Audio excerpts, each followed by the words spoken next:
بسم اللہ الرحمن الرحیم۔ السلام علیکم ورحمۃ اللہ وبرکاتہ۔ دوستو، جلگاؤں شہر میں علماء، ائمہ اور حفاظ اکرام کی ایک تنظیم بنائی گئی ہے جو پچھلے کئی سالوں سے اصلاح معاشرہ پر کام کر رہی ہے، اور تنظیم کے ذمہ دار ہر مہینے سر جوڑ کر بیٹھتے ہیں اور کسی پہلو پر غور و فکر کر کے امت میں سدھار کے ماحول کو پیدا کرنے کی کوشش کرتے ہیں، بے دینی کو ختم کرنے کی کوششیں کرتے ہیں،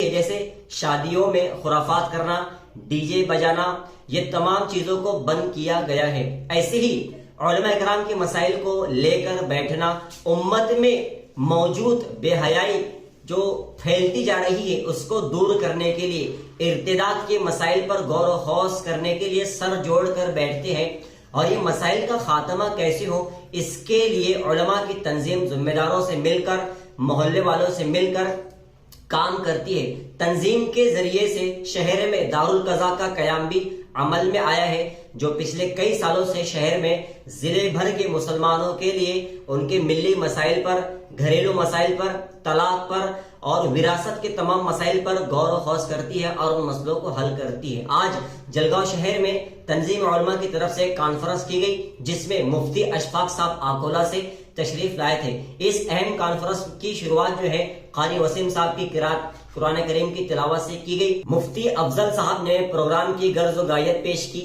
ایسے ہی مولانا اشفاق صاحب نے جو سفیر حضرات کو تصدیق نامہ جاری کرتے ہیں اس پر بات کی۔ مفتی عتیق الرحمان صاحب نے دارالقضاء کے معاملات سے جتنی جڑی باتیں ہیں، کیسے دارالقضاء کام کر رہی ہے، وہ بتایا۔ اور ایسے حضرت مولانا مفتی محمد ہارون ندوی صاحب نے مختصر میں 5 منٹ بہت بہترین بات کی۔ اس کے بعد آخر میں مفتی اشفاق صاحب جو آکولہ سے تشریف لائے تھے، بہت ہی اچھی بات مفتی اشفاق صاحب نے فرمائی اور علماء کو نصیحت بھی کی، اور کہا کہ جمعہ کے ہمارے خطابات اور بیانات ایسے ہونا چاہیے جس سے عوام کو فائدہ ہو۔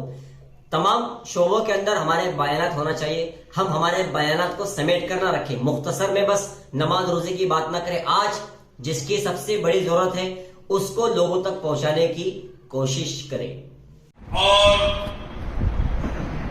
آفتاب آمد دلیل آفتاب، سورج کا وجود خود جو ہے اس کی دلیل ہے، اس کو مزید کسی دلیل کی ضرورت نہیں ہوتی ہے۔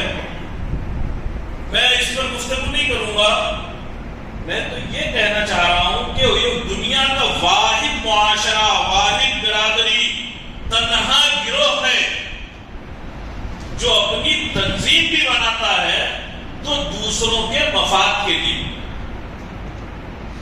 آپ سمجھ رہے ہیں میری بات؟ الگ الگ کرمچاری کیا کہتے ہیں اس کو، امپلائیز ہیں، تو امپلائیز کی ایسوسیشنز بنتی ہیں، مزدور یونین ہے اور ٹیچر سنگھٹنا ہے اور ریلوے امپلائیز ہیں اور فلائی امپلائیز ہیں، یہ ڈاکٹرز ایسوسیشن کی ساری امپلائیز کی، کرمچاریوں کی سنگھٹنائیں اپنے مفاد کے لیے بنتی ہیں۔ کس کے لیے بنتی ہیں؟ To protect our self interest, ہے کہ ہمارے مفادات کا تحفظ۔